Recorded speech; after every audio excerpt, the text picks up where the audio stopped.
Hi, I'm Julie Trude. I'm the Vice President of the League of Women Voters of the Anoka, Blaine, Coon Rapids area. And tonight we have a very interesting program about being hungry and homeless in Anoka County. There are many people who are facing hunger and homelessness, even though they are collecting a paycheck or collecting Social Security. Does anybody keep track of the numbers? Where does funding come from? How can one person make a difference? Tonight we hope to learn more. Anoka County Commissioner Julie Jepson will explain the issue in our county. Then we're going to turn to local leaders who fill the gaps through nonprofits. We have David Fry from Family Promise, Lachelle Williams of Hope for Youth, and Dave Rudolph representing the South Anoka County Area Food Shelf. So we're going to start with Commissioner Julie Jepson, who's going to present the problem. So welcome. All right, everybody can see that okay? Looks good. All right, well, Julie, you certainly have given me a high bar to attain to in explaining the complexity of hunger and homelessness here in Anoka County.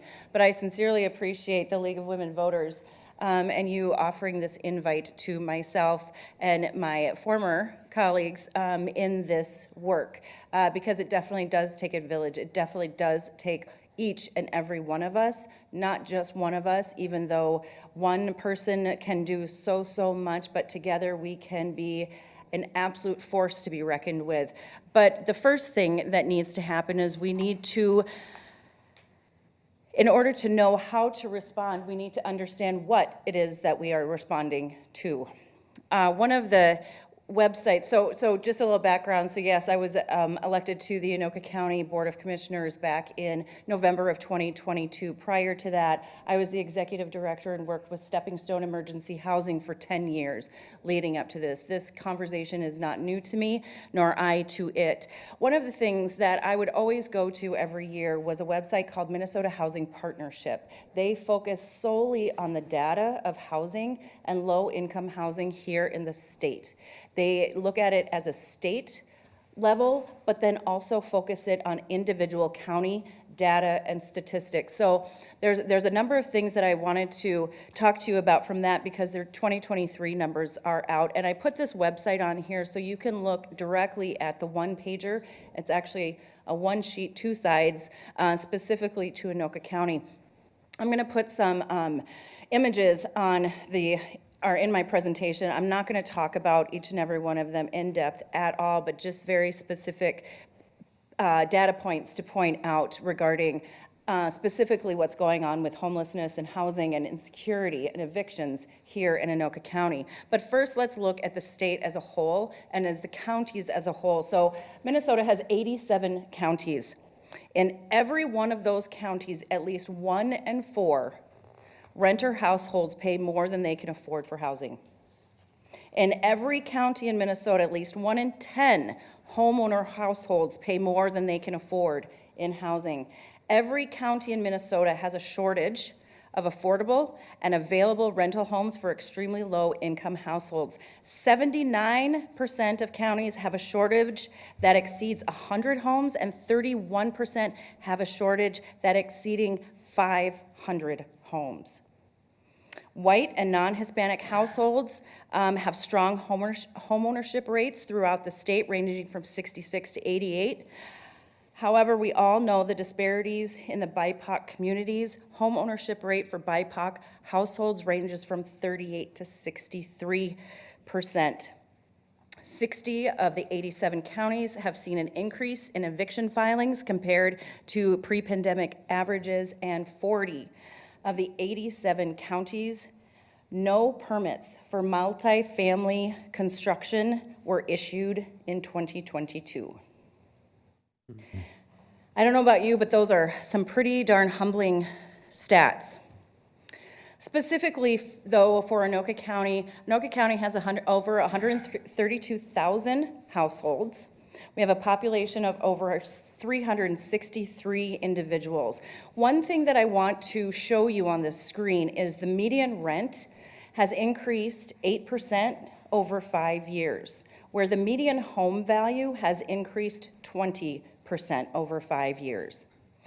Now, if you can think of it, and typically they usually do a wage analysis as well, but there is a thing called the housing wage gap, and rent and home values dramatically have increased considering the wage increase. And that gap between rent and home ownership and value dramatically has increased compared to the very limited increase in wages.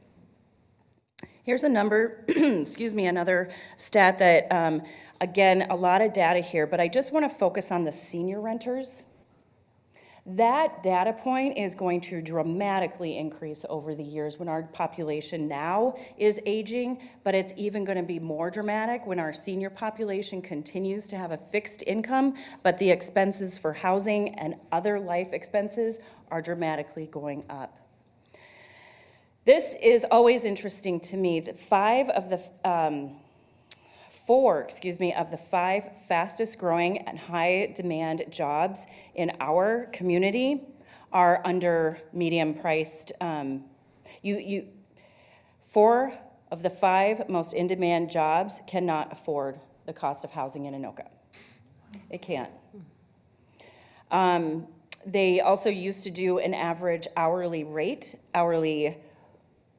amount of time that you had to work per week, per month to own or rent an apartment. And right now, $53,000 is a salary needed to afford a 2-bedroom apartment. Nowhere except for a registered nurse in those 5 different positions can any one of those people afford a 2-bedroom apartment. But what about Anoka County and homelessness? So every year in January, federal HUD requires every county in the United States to count the number of homeless people in their county. It's called the point-in-time count. These are statistics based on the 2023 point-in-time count conducted one day in January. It's always boggled my mind how in the world that makes sense, especially in Minnesota, but that's what we're required to do. So thanks to the partners in the homeless community in Anoka County, a lot of people, a lot of volunteers go out and serve our communities and count people.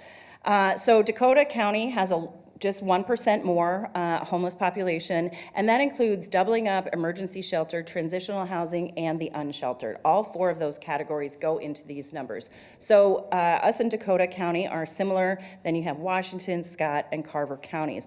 I wanted to show you how those 4 different categories are broken up, where Anoka leads in a number of those numbers. Doubled up absolutely blows any other county out of the water. Washington County is next to us with only 21. Emergency shelter, actually Dakota County has more than double what Anoka County has. Transitional housing, we have a few more than Dakota County, and unsheltered, again, Dakota County has significantly more than us. This next statistic is a little unnerving to me. So Anoka County had a little over 1,400 number of eviction filings. Look at Hennepin County, Ramsey County, through the roof. But based on per capita numbers, we do have the highest percentage of rental evictions filings. So even though we have a lower number of evictions, more of those evictions, we have a lot more of those percentage-wise of what we have available in rentals. So here's just a lot of numbers showing where all this money that the county puts into, invests into. It's a little under $9 million we get from 8 specific state and federal sources of funding for various purposes and focus, timeframes, and reporting requirements.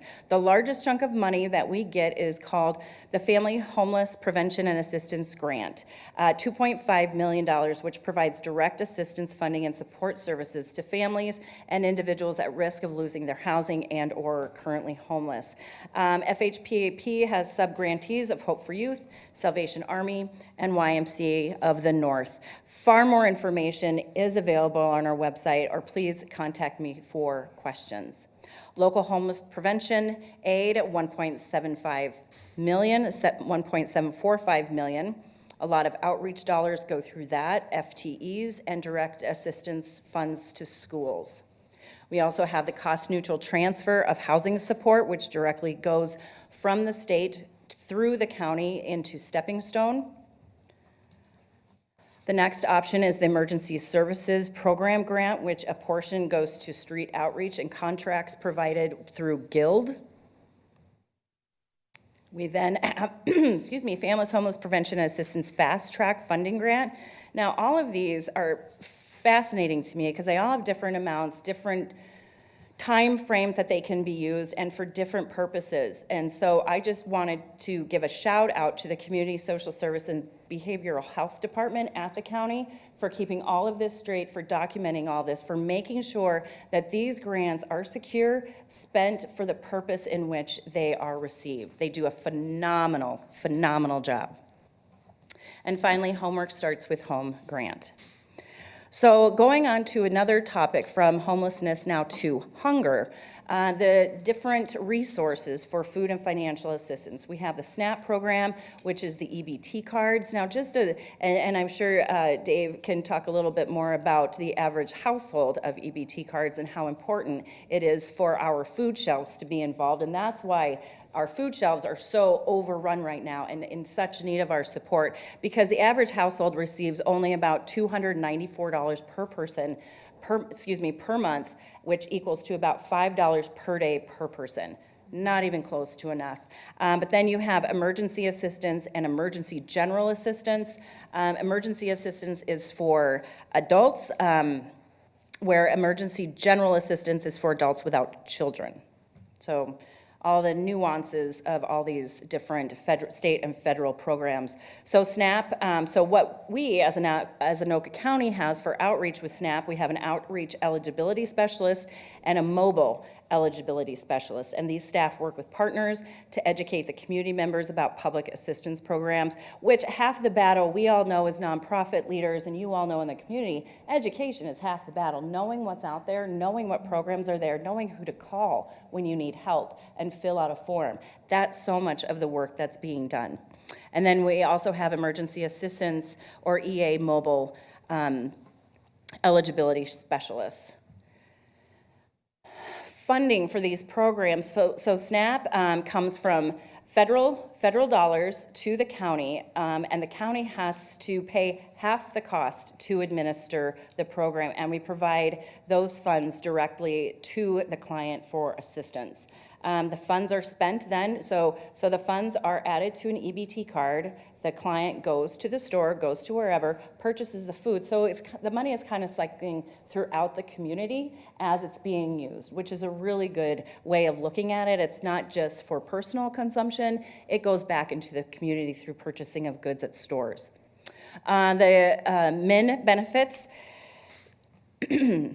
So what's fascinating, maybe I'm waiting. It's on the next slide, sorry.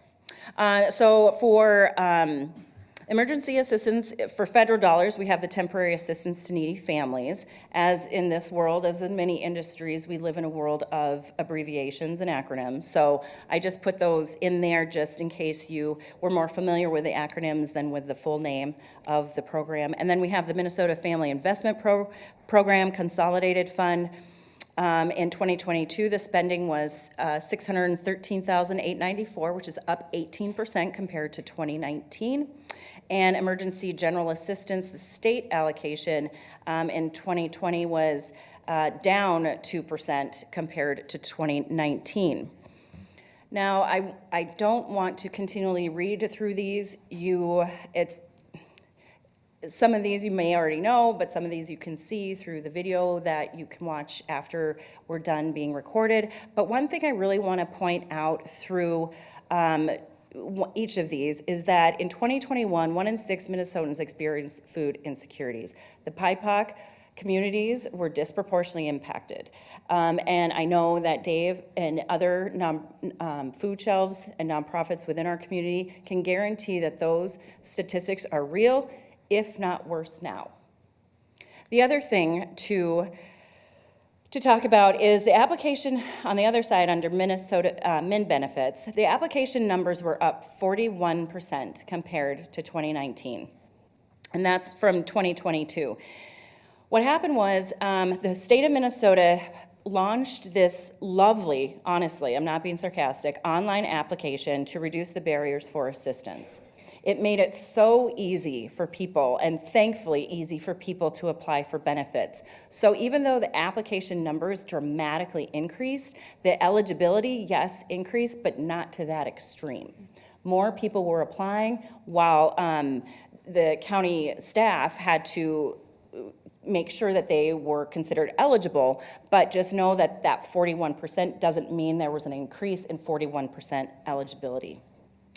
Let's see here. So how does the county support our local food shelves? So there are 5 food shelves that the county supports, and since 2013, the county has had memos of understanding with 5 different food shelves: ACBC, SECA, Centennial Community Food Shelf, NACE, and the Salvation Army, formerly known as SEEP, in the Blaine Human Services Building.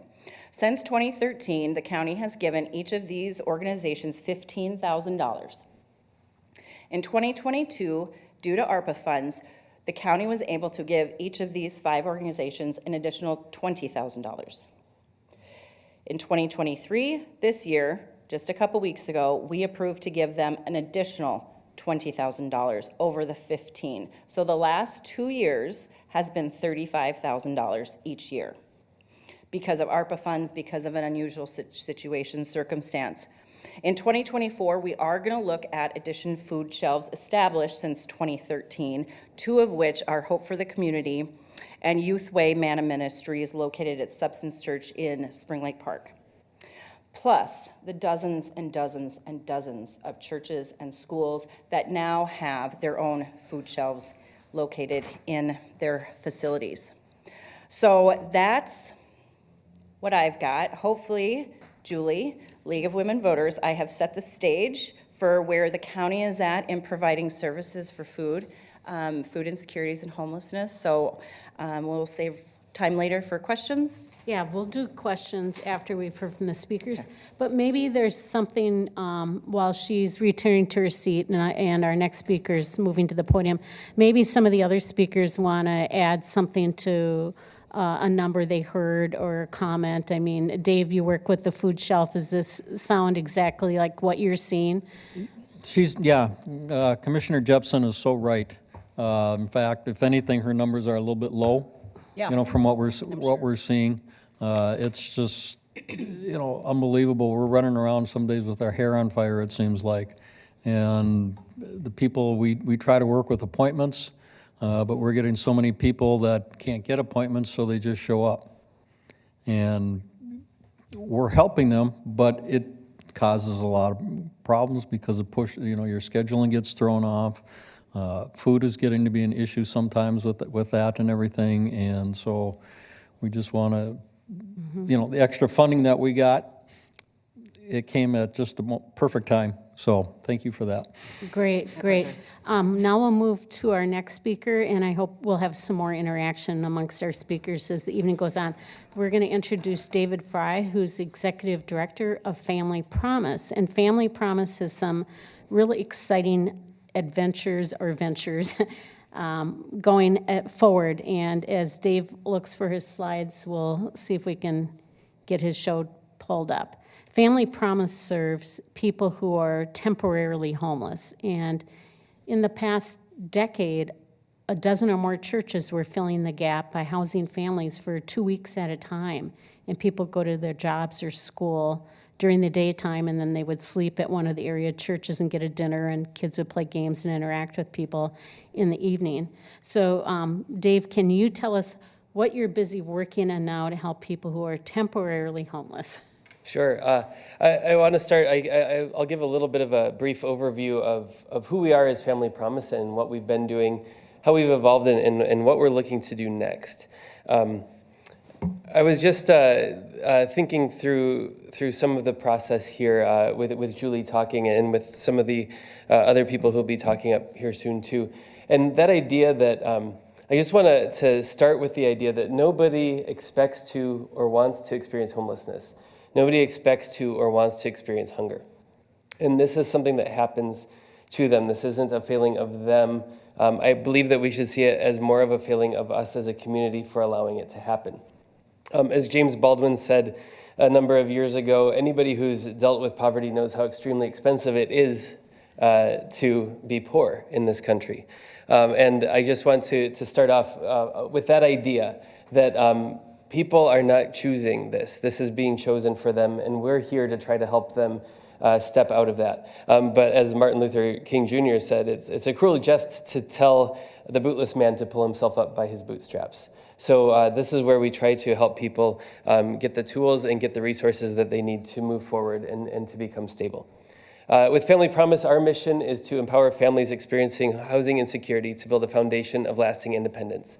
Our mission statement no longer has the word homelessness in it, and I'll get to that shortly as to why that is. But we do really focus around the idea of homelessness. We work with families with minor children who are connected to Anoka County, who are experiencing or may experience homelessness. And we try to break the cycle of that because homelessness is a very traumatic experience, especially for children. According to a Wilder study from a little while back, it's over a third of the people in Minnesota who experience homelessness as an adult first experienced it as a child. It is a cycle that begins that we would like to end before people experience that, and I'll talk a little bit about how we are hoping to make that happen too. As Julie was saying, we started off as a network of local congregations. About 13 years ago, we started serving. A group of local community leaders, church leaders, and people from our county government actually got together and started looking at a way that they could work through this issue of family homelessness that was happening in our community. And what they came up with was this model that Family Promise was using at the time of a church rotation where families would be staying overnight in a church for a week at a time. And they would come back to our day center during the day to work with the case managers. And then they would go from one church to another each week, new volunteers every day. It's a great opportunity to expand shelter capacity when there is none and to do it cheaply. But what we found was that it was very difficult for the families. It was very difficult for the work environment that the parents needed to have. And it was exceptionally difficult for the youth in the program who were constantly in motion, constantly having new people in their lives. So we started to look for other options as well. Now we are, I should say, first we started looking at what we would call a static site. The idea that the families could stay in one place that's more stable and the volunteers could come to them. In 2018, as an organization, we started looking into making a change into a model that would allow us to do that. And we started to look for properties. COVID hit, and we ended up ending that rotation before we were ready, but we were able to, through a partnership first with the county and then with the state, be able to transition to using extended stay hotels. So we've seen some real benefits with that. The parents are still able to cook meals then for their family. They're able to retain some of the culture that they have in their own family in that process as well. But there are still some struggles with that. And so we're really excited to be looking forward to our own opportunity. But in the meantime, we've done a few other things, and this is where I said we don't have homelessness specifically stated in our mission statement anymore because we've been trying to broaden it out a little bit. We've added prevention and stabilization services with the whole idea of keeping families out of shelter, that they don't have to go through that traumatic experience of experiencing homelessness, of being in a shelter together as a family. And that we can help them remain housed where they are. As Commissioner Jepson was talking about in hers, it's close to 6% of the units in Anoka County experience an eviction. That makes it really hard for people to get back into housing, but it also means that there aren't very many units available in our county. So once you are evicted, it's really hard to get back in. So by helping families to stay housed, whether they have completed our program, either our prevention or our shelter programs, and they're in our stabilization program, we help them stay housed. If they're in the prevention program, we try to help them deal with the issues that are putting their housing at risk and allow them to stay housed so that they don't need our shelter in the first place and they don't experience that difficult situation of a shelter. But we've also started to think about what it means to be shelter and how that should be set up so that it is best for the youth and the families, the parents as they're trying to work forward, the kids as they're trying to do well in school. And what we came up with was an idea of a campus that will allow us to have all of our services on site, but to provide housing in a way that most closely mirrors independent living for the families. And I'll show what that looks like really soon, but the first step that it took was creating this campus. Through some community development block grant funding from the county, we were able to buy a couple of pieces of property that are adjoining in Coon Rapids. One of these is a commercial property that will have our Family Services Center on it that we are really excited to be opening up soon. We're going to be having an open house on Thursday, and then soon after that, we'll be going full-time to get this thing up and running. We're really excited for this because it puts us on a bus stop. It puts us right in the area where the families are that need us. It also gives us a public space that we haven't had before. This is in a part of Coon Rapids, in a part of our county that has a high incidence of homelessness. Not all of those are families, people that we can help, but we will still be in that community able to help direct them to the places that they need to go. So I invite you to come on November 16th from 4 to 6 to our open house to see what we're up to there. But as I mentioned with our campus, there is still a whole other side to that. The larger piece of property is a residential property that has a house on it that we've been able to use already to house a larger family that we hadn't been able to serve in our hotel rotation. But it's also a place that we will be able to build into the future. And so we are really excited for the opportunity to do that. And we've been dreaming about what this means. We've been working with our Guest Advisory Council, which is former guests of our program and other people who have experienced homelessness and housing insecurity. We've been researching with other organizations across the state and across the country to see what they're up to. And we've come up with something that seems to be more innovative than it should be. And that is, what if we just use apartments? What if we just make apartments for families? Because the thing is that the response to family homelessness across the country is one that has been basically tweaking the same sort of model that we've been using since the 1920s that developed mostly with single men. And we know that that doesn't work with kids involved. To have a bathroom down the hall, to maybe have shared sleeping space, just isn't a good experience for them. It's not necessarily a safe experience. And so we're looking at what can we do? What could we provide to families? And how could we set up a program where maybe the kids don't even know that their family is in a homelessness program? And so that is the idea of our new space that we're looking to do, what we're calling our Family Promise Guest House. And we're really excited for that. I'm going to skip past this part that has a bunch of words on the screen so that you don't have to read that all. But the idea is that we will have an 8-unit building that has various size spaces so that families can have their own space with a kitchenette and a bathroom in their unit. They'll actually be signing a lease with us so that they can start building on their rental history. And they will work with our case managers toward a more stable, permanent housing solution as they go through that program. The families will continue to need to be tied to Anoka County, and there are a number of ways that can happen. And we will have to be following the local ordinances for rental and lease as well with that. But we're really excited for what that could mean for the families, the stability that it will bring, the opportunity that it gives our case managers to be able to work with the families as they are in housing so that we can also make sure that they're able to retain their permanent housing once they move on. So this is the site plan that we are working with at this point. We're really excited for the way that this is developed. And if you look toward the top, it has a phase 1, phase 2, and phase 3 building.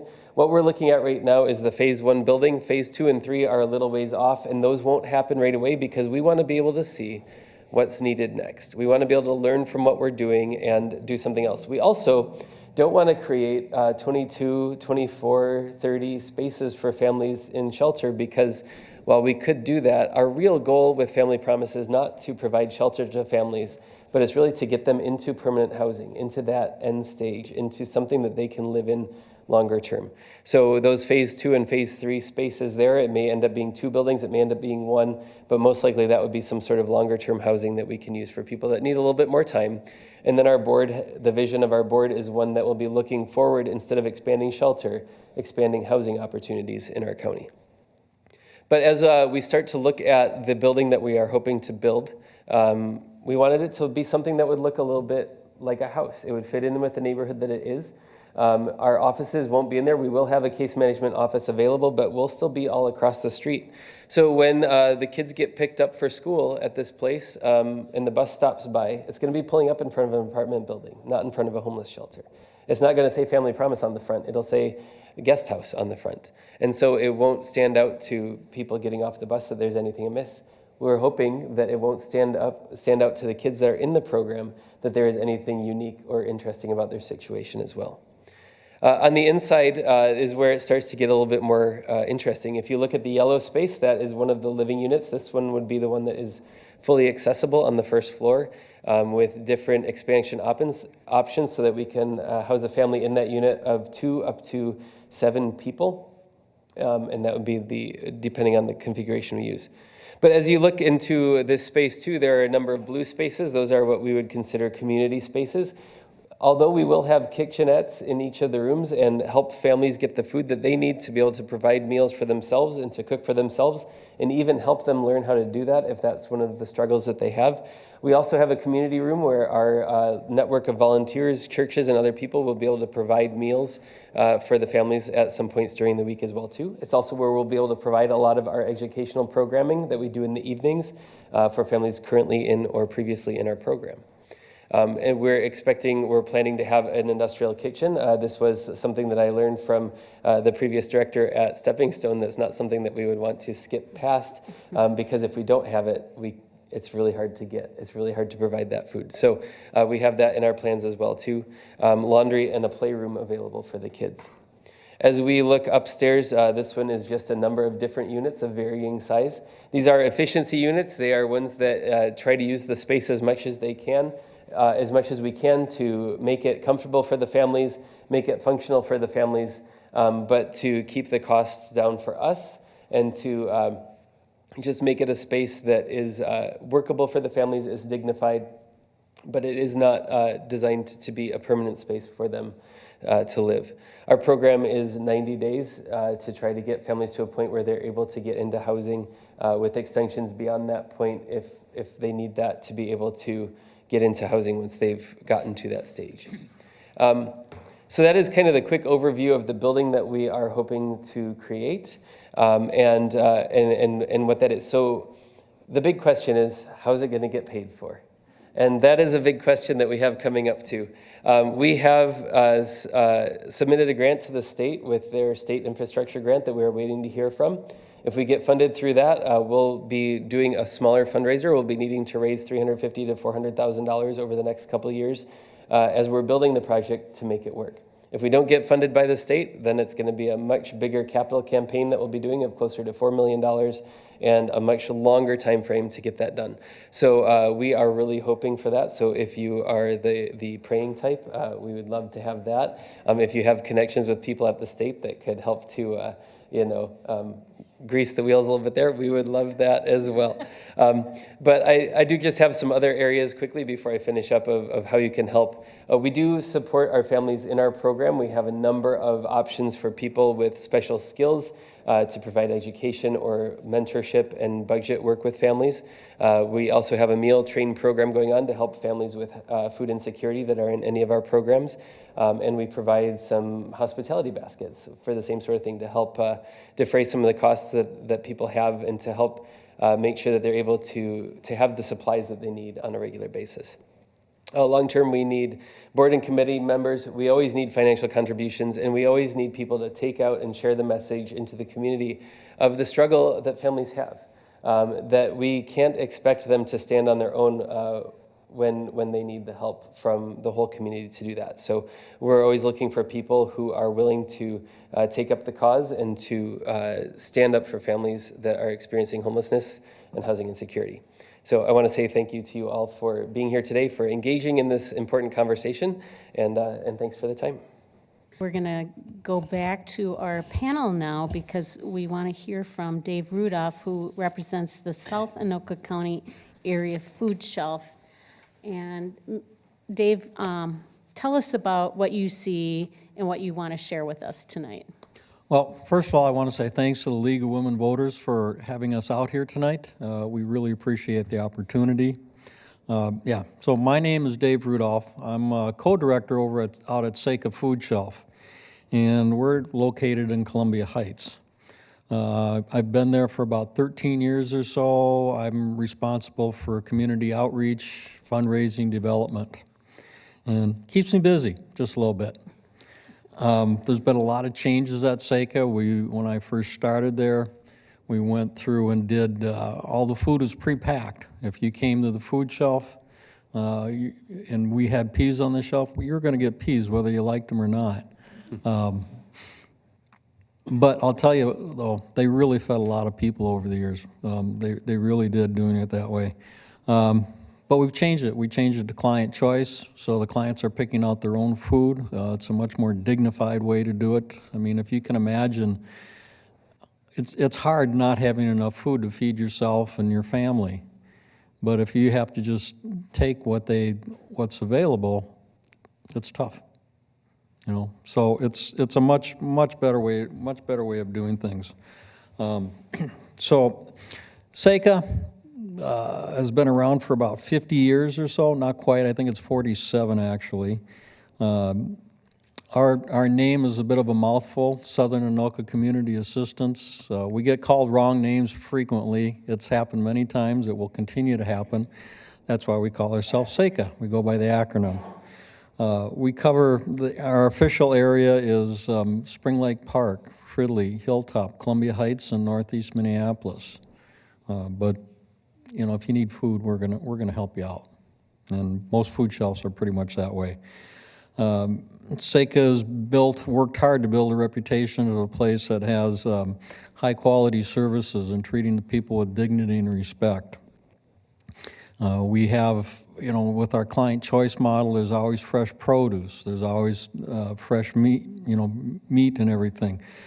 Dairy, grocery, household items, hygiene products. We even have dog and cat food. You know, dogs and pets are sometimes they're always an important part of your family. Some days, occasionally, they may be the best part of the family once in a while. But, you know, pets are great. Anyway, so when people come, well, we've got different programs, I should say first. We have, in addition to the food shelf, we have a program called SACA Delivers, and that's a delivery program for homebound seniors and people with disabilities. In addition to the food that they get, this is run, we have a program manager that runs it on staff, but we have volunteers that pack up and deliver all the food. And in addition to just delivering food to them, they visit a bit. And so it helps relieve loneliness, and it gives people some social interaction, because some of these people, a lot of them, they don't get out much.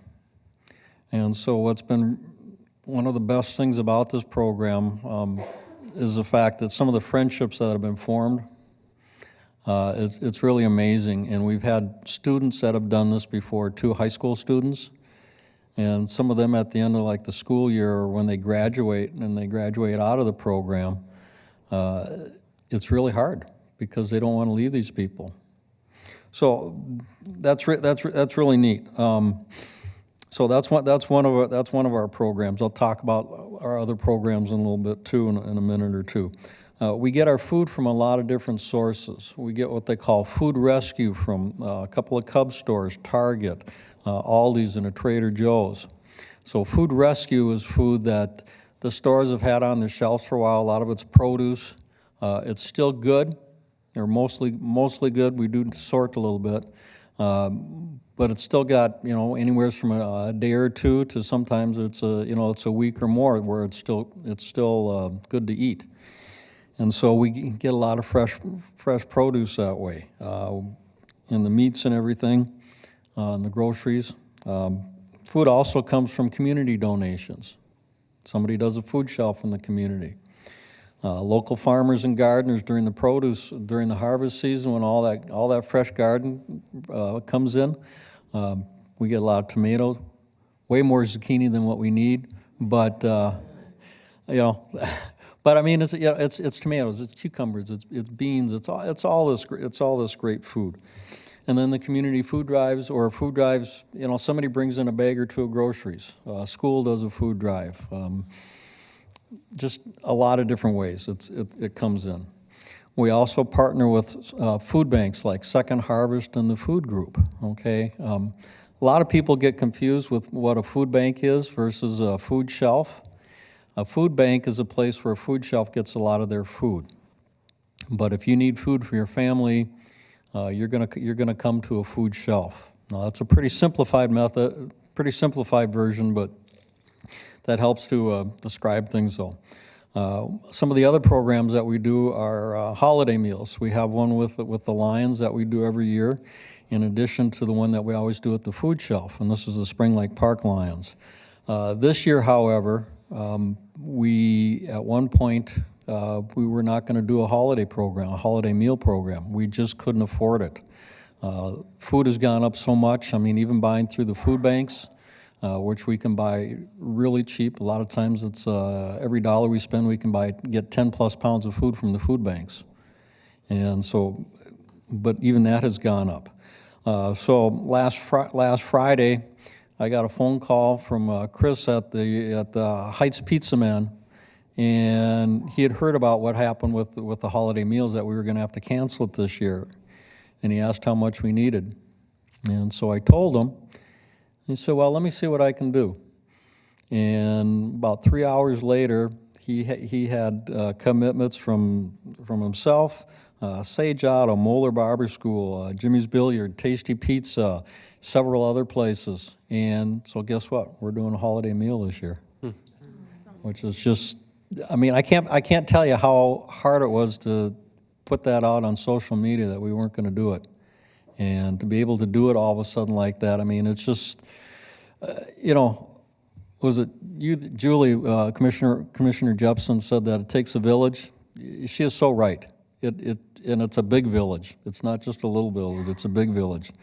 We're going to be doing, with First Lutheran Church, we're going to be doing our annual toy giveaway. And our thrift store will hopefully be opening back up again soon. And during the produce season, we do produce giveaways. And this is, you know, this year we gave out almost 60,000 pounds of free produce on half a dozen Saturdays during the the harvest season. So that's a lot of produce. Something else that's happening, we're going to be having another location in the Alina Mental Health Center at the old Unity Hospital on the Unity campus. And so we're going to have a food shelf in there for people that are undergoing mental health crisis.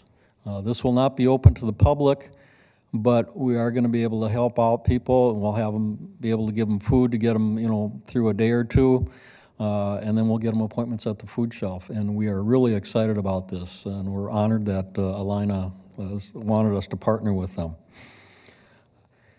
We are seeing, you know, I mentioned that we're running around with our hair on fire some days. It's going to be a record year for us. You know, the number of people that we're serving is going to be up over 25, 26%. We're looking at giving out almost 950,000 pounds of food this year, if you extrapolate the numbers out through the end of the year, because this month, the rest of this month and next month are our busiest time of the year. 2022 was also a record for us. We gave out over 860,000 pounds of food. You know, you try to comprehend that, and how much space is that going to take up? You know, I don't know. I just try to figure that out sometimes, and it kind of boggles my mind. All different kinds of people come to the food shelf. We're seeing the BIPOC community is increasing. Roughly 55 to 57% each month is from the BIPOC community. We see people that are unemployed, but it's not just unemployed people. We see families, seniors. You know, with seniors, a lot of times having the extra food from us can be the difference between being able to take all their meds or having enough to eat, or being able to pay rent or make a house payment or having enough to eat, putting gas in the car so they can get to their doctor appointments, having enough to eat. It's sad. We see a lot of homeless people. We know there's a lot more homeless people that are coming to the food shelf than identify themselves as homeless. You just don't ask people if they're homeless. You know, if they let us know, they can come more often. They can come on a weekly basis. If they identify themselves as homeless, they would not get as much food, but it would be food that could easily be carried, might not have to be cooked, or if they have access to a stove or freezer or something, they can get what a regular family or household would get. People with disabilities, same thing.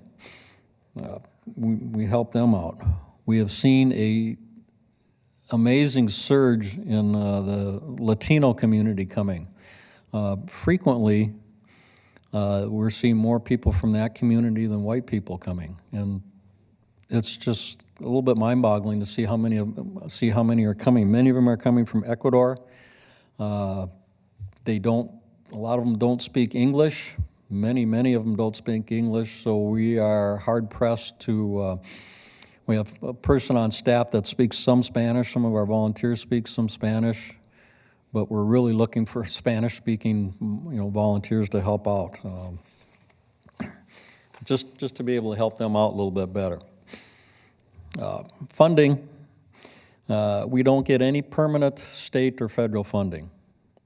We do get some occasionally. We recently received some state and federal funding, some very large amounts that I'll go through in a minute. We rely on support from the county. Again, thank you. The $35,000 that we got this year that comes in very handy, and that $20,000 was, like as I said, couldn't come at a better time. We also get grants, community donations. Businesses will donate. Individual couples, families, individuals have really stepped up for donating. We also do some fundraisers. Some of you, do we have any craft beer drinkers out here? The craft beer has gotten so popular these last several years. So we have a craft beer fundraiser called Hops for Hunger. This was our 11th year. Next year will be March, toward the end of March. And we get a whole bunch of craft brewers coming in. We have a silent auction. We raffle off a quilt made of T-shirts from the different breweries, and have music, food, and everything. It's a good time. And the brewing community is extremely community-oriented. And so I think that's a big part of their success as well. But it's a fun night. We have a golf tournament in June. And then this year in fact, just a couple of weeks ago, we did empty bowls. We haven't been able to do that since COVID started. And this year we were able to do it. It was in October 25th, I believe it was. And so for those of you that don't know, empty bowls it represents what a family that may not have a lot of money might have for a meal. So it's soup and bread. And we get soup donated from area restaurants, and we got bread from various places, including Aki's Bakery. It's really stepped up, and it's a true community event. Hops for Hunger and the golf tournament, they cost a little bit of money to get in. Empty bowls is a free will offering, so anybody can come and be a part of something, and that's what I really like about it. It's for everybody. We see clients there. We see people from in the community. It's a good thing. The demand for our services, it's just never slowed down. The pandemic just shot a big increase, but it keeps growing and growing. We have 6 people on staff. The rest of the work is done by volunteers, and that's about 90% of our total hours, weekly hours, are done by volunteers. So we really value and treasure our volunteers. We couldn't do what we do without them. There's some amazing people. Our building is very crowded. Staff's just tucked away in corners. I'm sharing a desk with my other co-director. So all of our space is used, for day-to-day operations and storing food. Sometimes you have to store food off-site, though, which is another added expense. So, like David here, we did a capital campaign, and they're a lot of work. We were awarded, at the end of last year, we were awarded $1 million from the federal government. We got an additional 2.5 out of the budget surplus this year from the state, but we have not been able to access it quite yet. They just don't give you that kind of money. They just don't write you a check out, There's procedures that we have to follow, and they're there they make sense. We had a meeting with the staff at Anoka County, who's administering the federal funds for HUD. They're great. We got a timeline with them. They laid everything out, and I have to compliment them. They're great to work with. They really are. They're upfront with everything, and but they'll work for you if they can do something. So anyway, we got all that money, and so we bought a building. So our building's about 6,500 square feet. This one's like a little over 23,000 square feet. And it's going to be a good thing. I mean, we're going to have room for offices. We've got a warehouse will be much bigger. Won't have to store food off-site. We're going to be able to expand services, too. We're still fundraising to expand our services. We're talking about a bunch of different things that we could be doing, whether it's helping out with housing, navigation services, computer lab for job searching, legal aid. There's some other things we're talking about. We're looking at moving in probably in like the end of the second quarter, early third quarter of 2025, because it was an old machine shop, and it needs a lot of cleaning amongst other things, and so it's going to take a little while to get there, but we've got the money, and so now we just got to. That sounds like you have exciting work ahead. Yes. But it's going to involve even more volunteers of a different kind. Yes, it is. So are you near wrapping up so we can move to Yep. our last speaker? Yep. Okay, great. So, yes, real quick. So if you want to help to donate to the capital campaign, you can go to or just donate to SACA in general. Go to our website, sacafoodshelf.org, and hit the donate button. Thursday is Give to the Max Day, and so our goal is $20,000, and that's on givemn.org. You can also help host a food drive, volunteer, just different things like that. Spread the word about us. And lastly, thank you again for the opportunity. We just really appreciate it.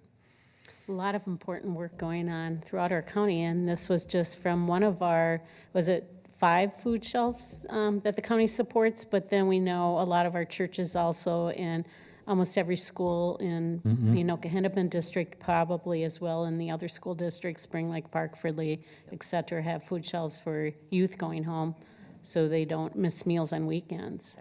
Yeah, big issue. So our last speaker is going to be Lachelle Williams, representing Hope for Youth, and I think you'll have to find the share button again in your slideshow. So if you're having a problem, we'll have it'll be popping up soon. I think she's used to doing this. Welcome. Thank you so much, and I cannot multitask, even though I say I can, sometimes I Yeah, can't. so we just got to, there we go. Thank you so much. I appreciate being here. I am humbled and honored to be with David and Commissioner Jepson. And all of you, thank you for caring enough to hear about this conversation. What I want to do is share with you a little bit about our organization, what we're doing, why we're doing it, and where we hope to, how we hope to end youth homelessness. So we're going to take a look inside of Hope. and I'm learning and navigating with my system over here.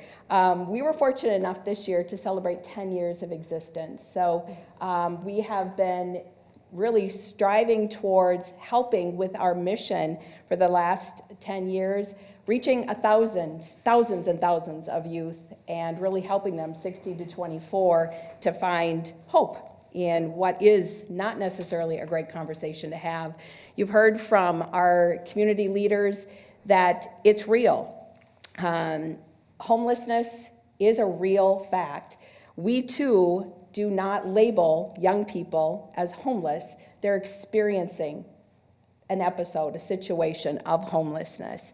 There was some research done, and over 13,000 young people in the state of Minnesota will experience homelessness at some point through the course of the year.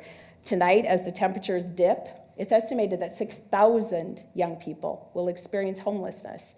And they're going to be sleeping in cars, potentially staying at friends' homes, but some are going to be out among nature, and nature is cold now. They might be sleeping in abandoned buildings. It's real. I'm going to share a few snippets of information. I'm going to plant as many seeds as I can this evening. The one element I really want you to take in your mind and in your heart is the fact that homelessness is real. And it isn't something that people can say, well, that's happening in St. Paul, that's happening in Minneapolis or Anoka, or excuse me, in Hennepin County or Ramsey County. It's happening here as well. I do want to share with you a story about a young person who actually attended Andover High School, and he and his family were cleaning out their closets, brought 2 great big giant bags of clothing to our facility, our drop-in center, and a couple of weeks passed by, and this young man, who is a sophomore in high school, notices that there is another young man that is wearing a sweatshirt that had his family nickname on the back of his shirt. Now, he went home, told his parents about it, and they were shocked. Because again, people don't necessarily connect youth homelessness with our community. And so they have become great stewards and advocates of our organization. Why? I always want to understand what's the root cause. Why is this happening? There are a number of reasons why. Lack of affordable housing, mental health issues that have continued to be difficult, discrimination, aging out of the foster system. Commissioner Jepsen talked about the eviction. It's 43% more than the pre-pandemic timeframe. We're seeing a change. And when an 18 or a 19-year-old is living with mom or dad, or mom and dad, and they're evicted from a home, and they have littles that they have to care for, that 19-year-old might be off on their own. So it creates a stream of challenges. What I will share with you, though, is Hope for Youth is here. We're not going anywhere. I wish that we didn't need to support the community in this way, but I'm so thankful that we can. Our mission is to create pathways that actually end youth homelessness. We're not a giveaway organization. We're not here just supporting. We're building the young people. Our founders 10 years ago wanted to understand, what is it that helps to build childhood success?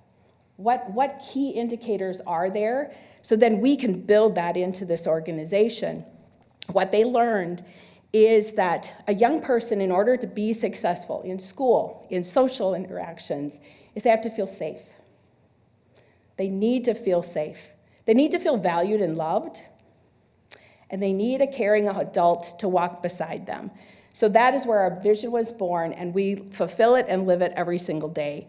That every single youth, regardless of who they are, where they came from, how they see the world or what their experience has been, they will have a feeling of safety, of valued and supportedness, so they can then live to their potential. We'll start by stabilizing them and then provide tools to help them thrive.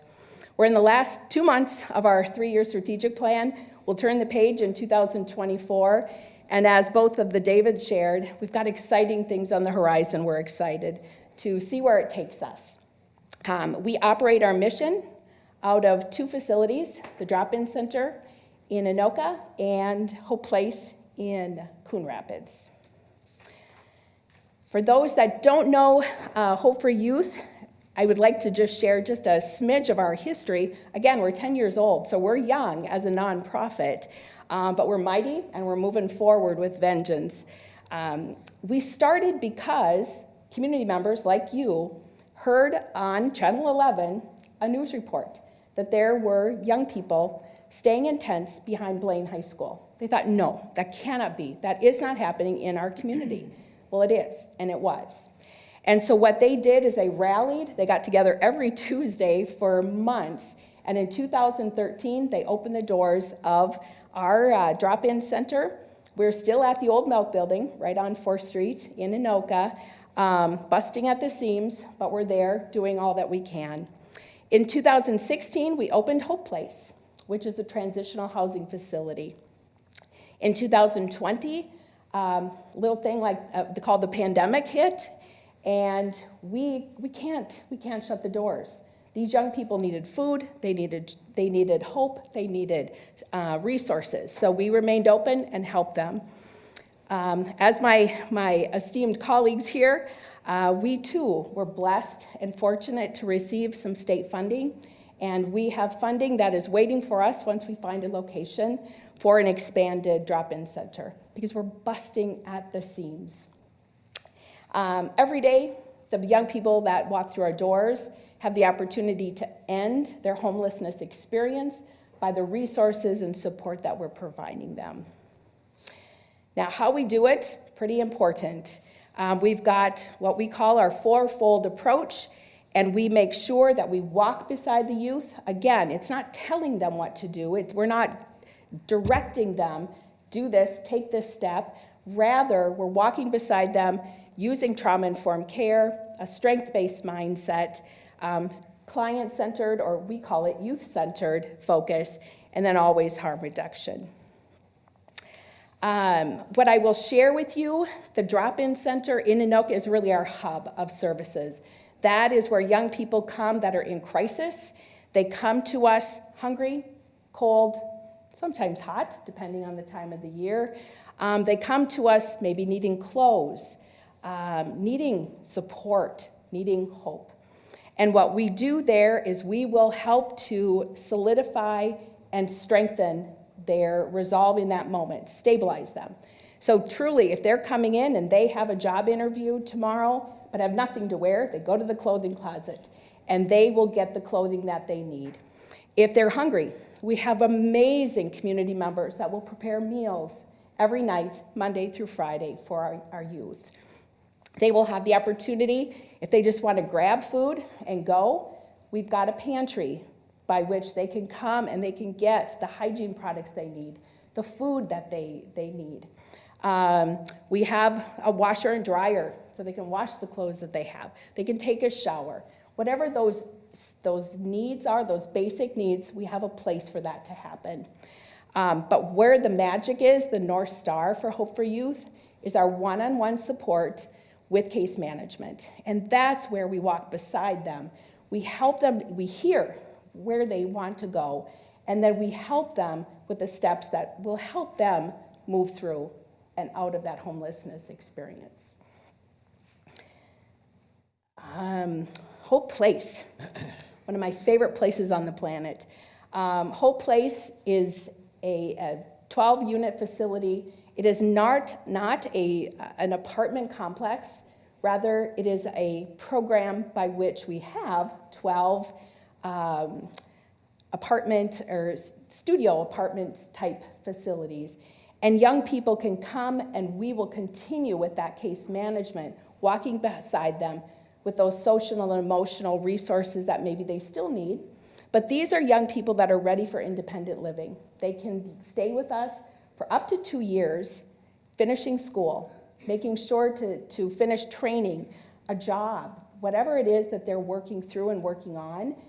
18 to 24-year-olds can stay there.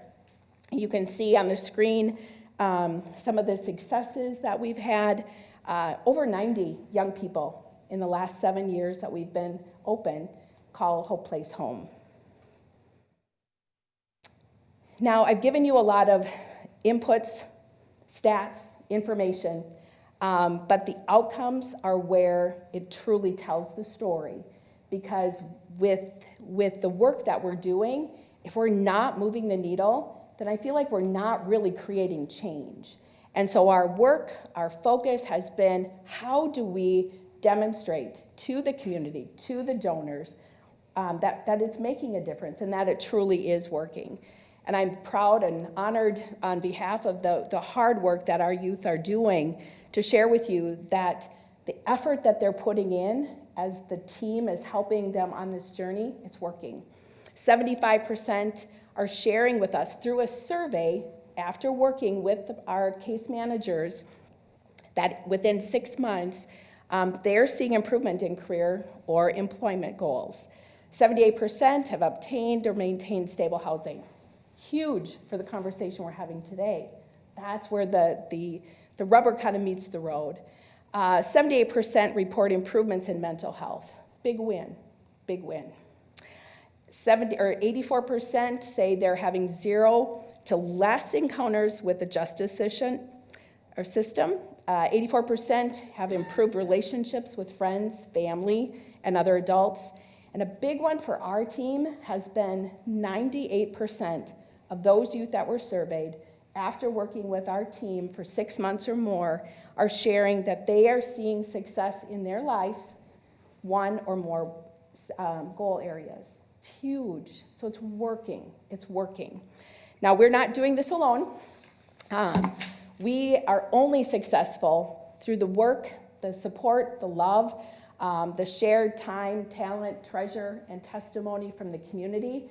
I come from 25 years of nonprofit, and I've only been here 2 years, and I'm here to tell you this community is loving this mission in a way that I have never, ever seen a community embrace the work that needs to happen. And so thank you if you've been supporting us. If you'd like to, and this is new, you can absolutely go to our website. It's hope4youthmn.org. All you do in the navigation bar is just hit get involved. And whatever your spirit, your heart propels you to do, you can donate financially. We're a nonprofit. We exist through the support and generosity of the community. But if that's not what you want to do, as David was talking about, we don't have a brew thing, but we have fundraising events where people can come together for a night for hope. Our 4K walk, and next Thursday, this Thursday, the 16th, we are having our Out of the Cold event where we're raising awareness for the reality that youth homelessness is happening, but we can make a change in that. If you would like, you could provide food or clothing. We also have drives where individuals, businesses, families, communities come together, and they maybe will be gathering water, protein drinks, whatever it might be. And then if you'd prefer to share your time and talent, we also have such a need for our volunteers. They're sometimes the first smile that a young person sees, the energy that they feel with that, quote, caring adult at our facility. And I would be remiss if I didn't also talk about our future with our new home, our new drop-in center.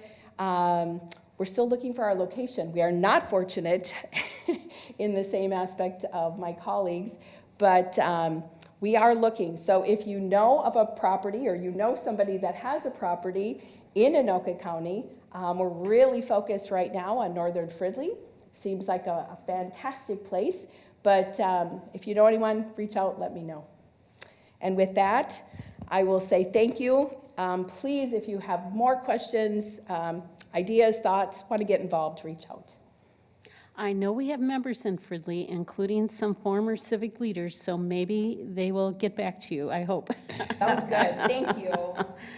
So I would like to allow our panelists a little time to maybe comment on things that they've just been sitting on their hands about because they heard something they want to add to. Is there somebody, Commissioner Jepson, you've worked in this field a long time, and you're probably thinking about, we didn't bring Stepping Stone here this evening. Do you want to just mention the group that they serve in our community? Yeah, so thank you, Julie, for the moment to comment. So in the decade plus that I've been in this community, so immersed in the homelessness and the hungry and the phenomenal nonprofits, just to reiterate, there are phenomenal nonprofits here that do the work that unfortunately has to be done, and it's amazing how Hope for Youth works with youth, and Family Promise works with families, and Stepping Stone works with single adults 18 and older, and the Dwelling Place and Alexander House and Mom's Haven for Hope, and I know I'm going to miss others. But each and every one of these organizations has a very unique niche of clientele that they work with. Thumbs Up, Suicide Prevention, Stories Foundation, Domestic Violence. And I keep thinking of all of these organizations and just think how sad it is that they need to exist. Mm-hmm.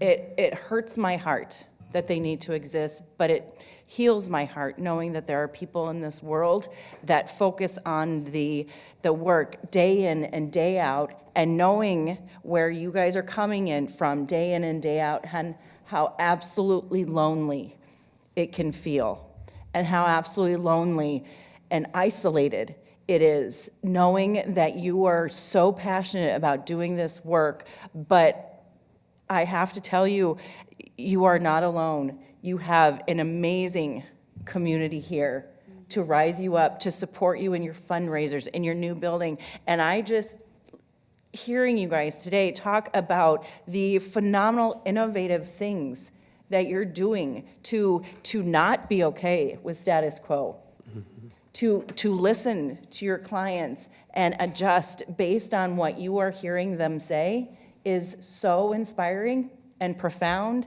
and just the absolute respect that you guys give in our community, in the fabric that is who we are of Anoka County. And I just can't thank you and all of your other colleagues enough. Wow.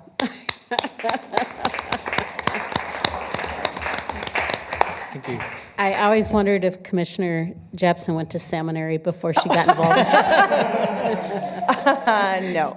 You are a really, really inspirational speaker. And when you're working in your fields, you need to be, to inspire those who are sitting back and not aware. You know, I think tonight we've heard of so many needs, but I also wanted to make sure everybody had a chance to talk to the larger audience, because this will be an educational program on QCTV, how they might get involved. And I know each of your organizations has a website, and as we heard from Lachelle, the Hope for Youth site has easy ways to donate.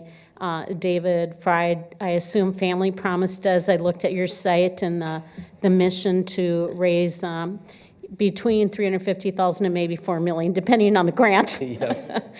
You have connections for people on your website as well. And for the food shelf, I know a lot of us go to grocery stores, they have the bags, and I think somebody told me what you just said tonight. $1 can buy 10 pounds of food when you have the cash. Mm-hmm. So if I go by aftermarket retail price, it's not doing as much work as if I can sign up for a PayPal and repeat, right? Exactly. Yeah, and so if someone wants to give to Food Shelf, I assume also websites. Yep, sakeofoodshelf.org. Okay. So I want to make sure people listening know their way that they can reach out. But I also worked with youth in my lifetime with Boy Scouts, Cub Scouts, Girl Scouts, and they often are looking for service projects. And one of my favorite moments I had was an opportunity to set up a youth volunteer fair where youth could find ways they could connect. And I think it's amazing what kids can do with their ideas. And one of the ideas, Girl Scout Gold Project, was just creating some of these pick up and go bags that you talked about for Hope for Youth. So if you hear about this tonight, maybe you, or when you hear this program, perhaps you work with youth. And maybe it'd be great if each of you can just tell me now, and it will be broadcast later, what could someone do that maybe can't write a check? I mean, writing a check is easy for some of us who are able to do that, but other people have time.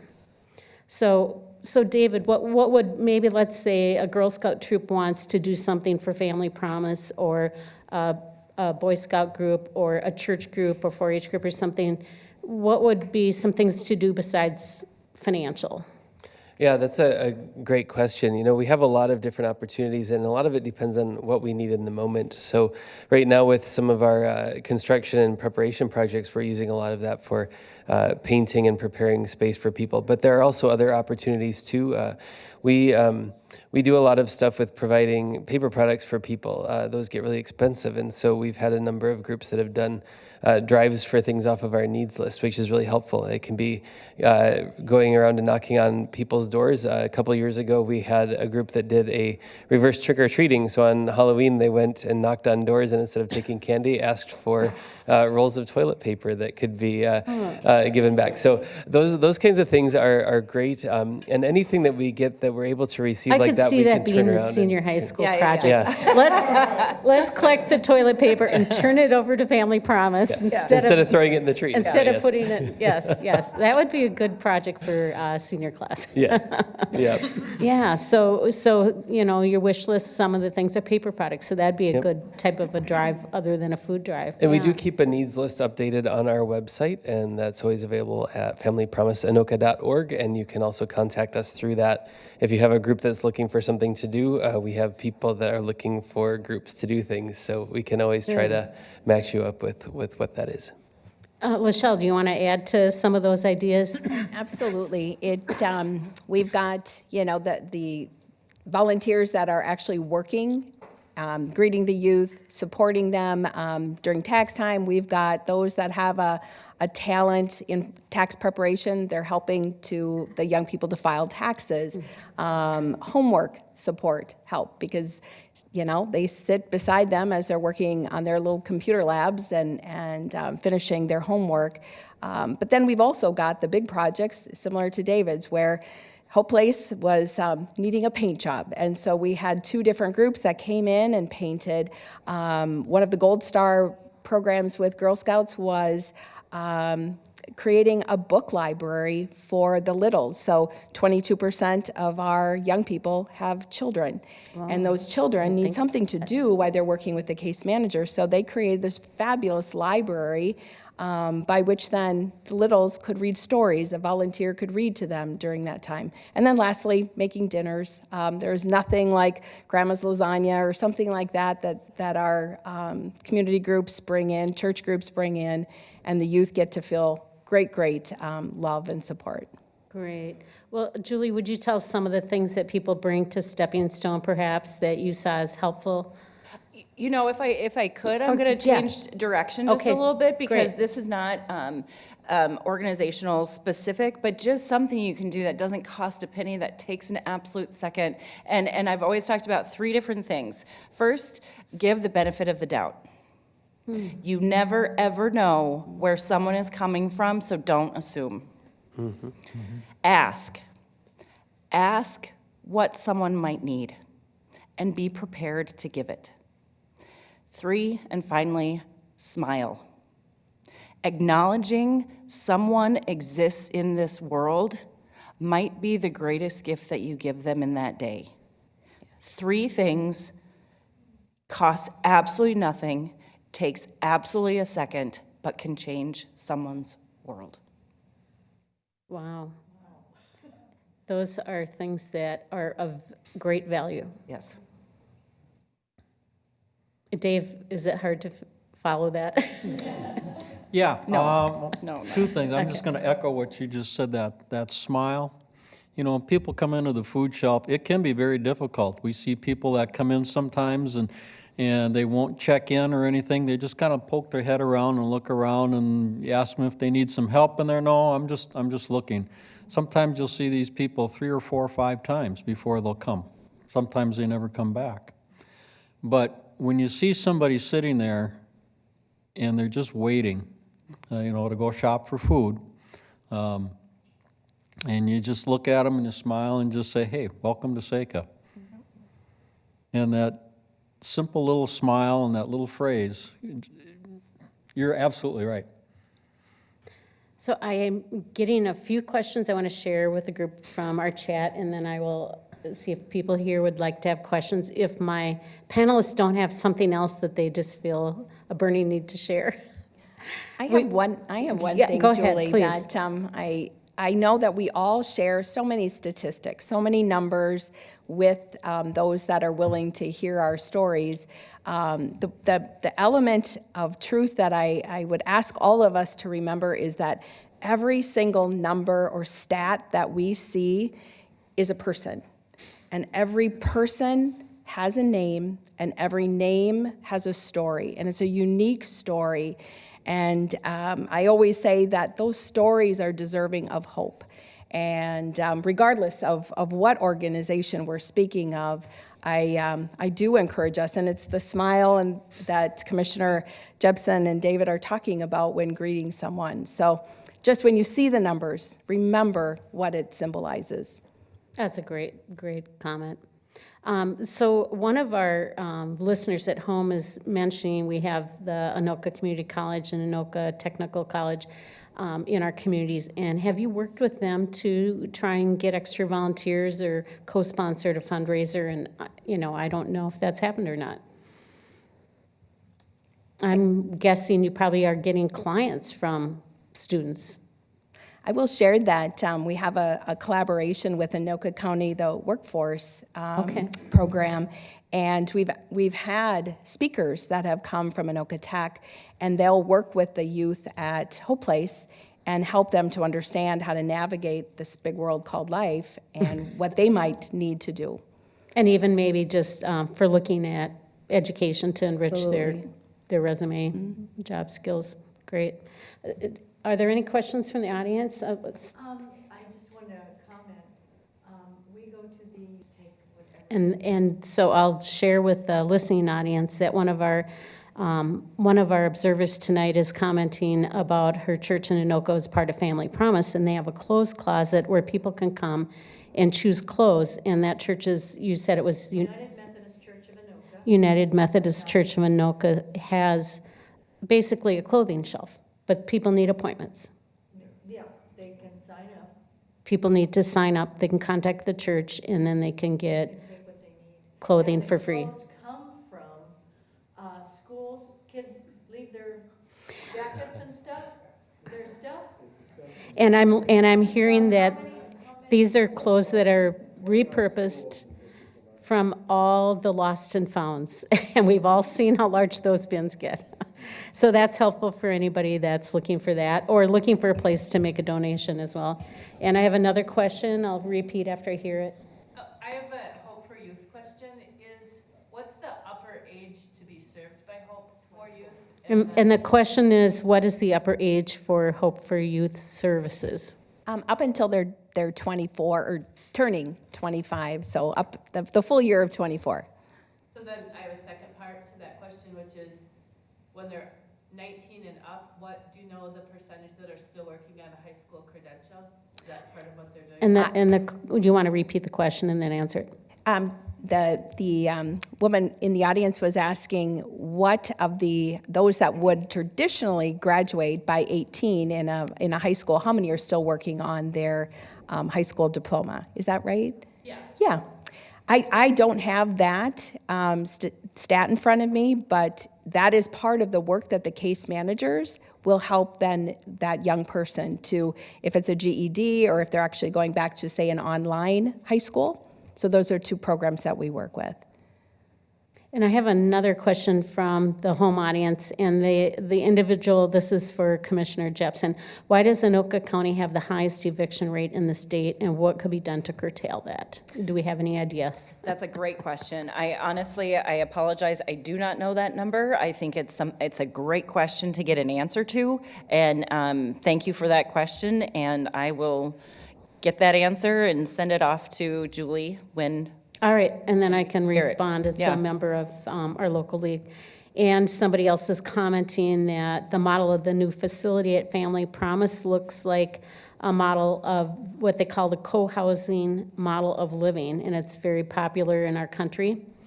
And they think they think homelessness is a local problem that we all should be working to help solve. So that's just a comment from amen to that. one of our listeners. So, any other? Go ahead. So the question from the audience is whether the high eviction rate in Anoka County is related to the large number of rental units we have in some of our communities.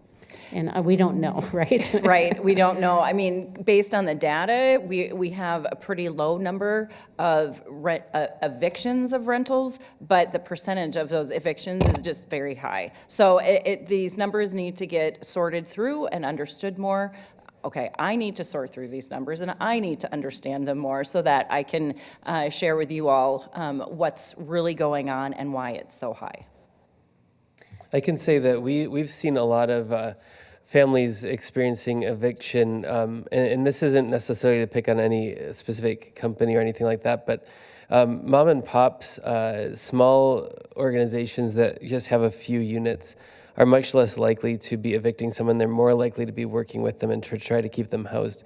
And we've seen an increasing number of the landlords that we have traditionally been able to work with leaving that market, and a lot of those units have been taken over by larger organizations. And so those organizations have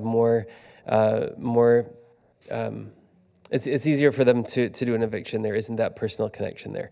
And there's a whole constellation of issues. There's we don't have a true housing court in Anoka County that can work with those things. And there are just a lot of reasons. There isn't, I would say, one single reason that Julie's going to be able to find why ours is the highest.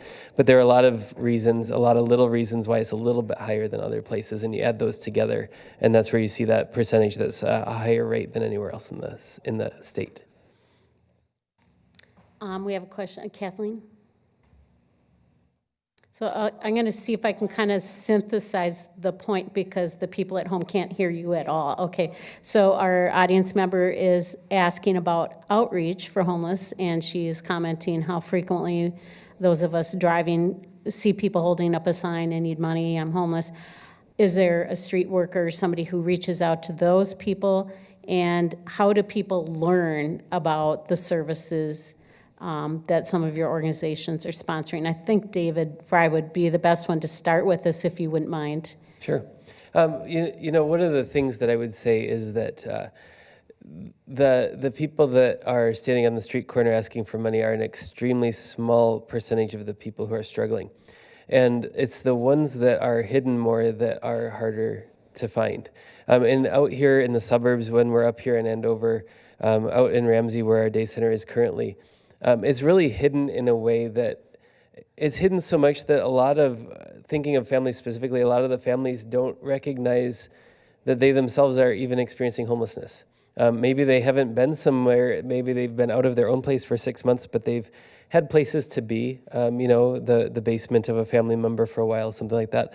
So in some ways, there's a level of people needing to discover the help that they need. And so that's where kind of coming to events like this is very helpful. The first places that a lot of times people show up is looking for help, not necessarily with homelessness, but with some of the other needs that they have. So they might show up at SECA.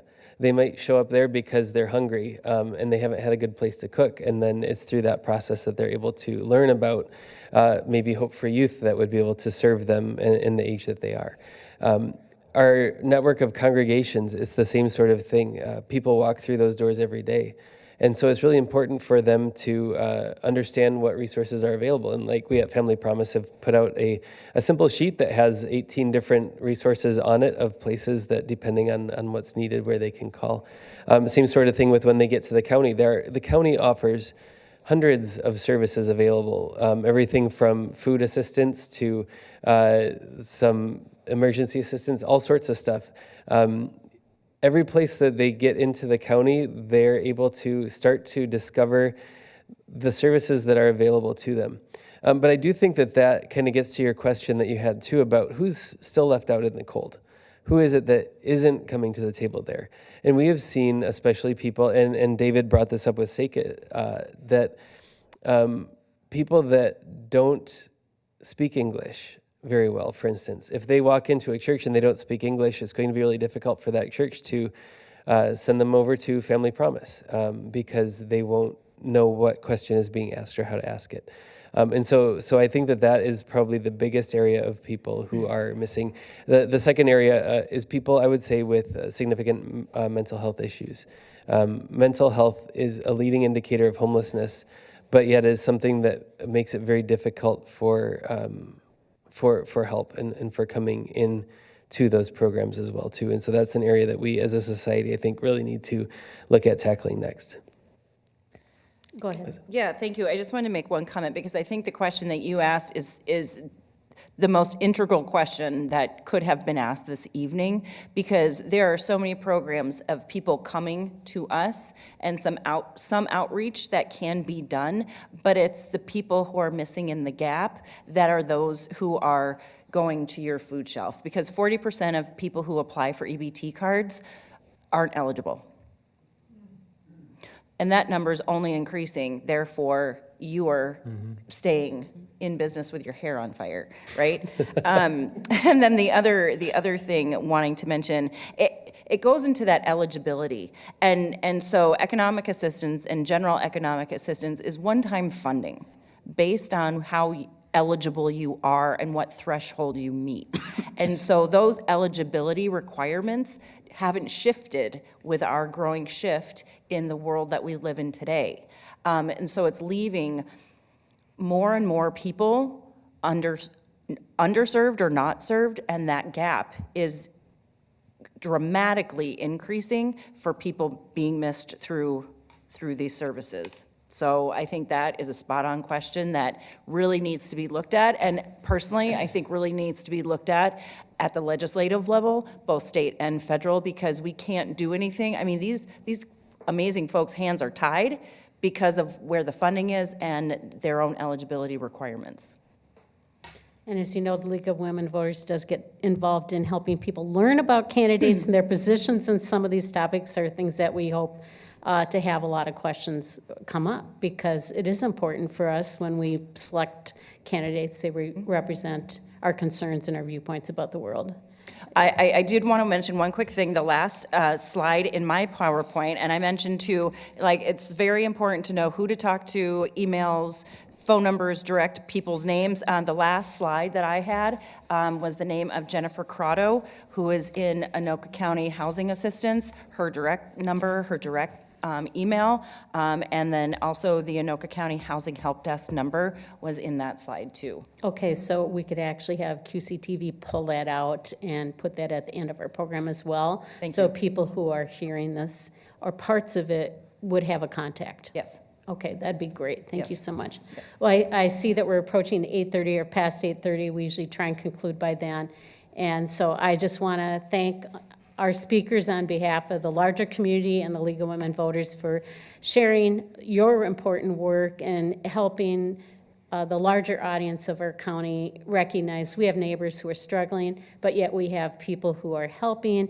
And any of you that would like to help them, there are many ways that they can offer or benefit from help, volunteerism, et cetera. So thank you so much. You all speak with passion, and we loved hearing from you. Thank you.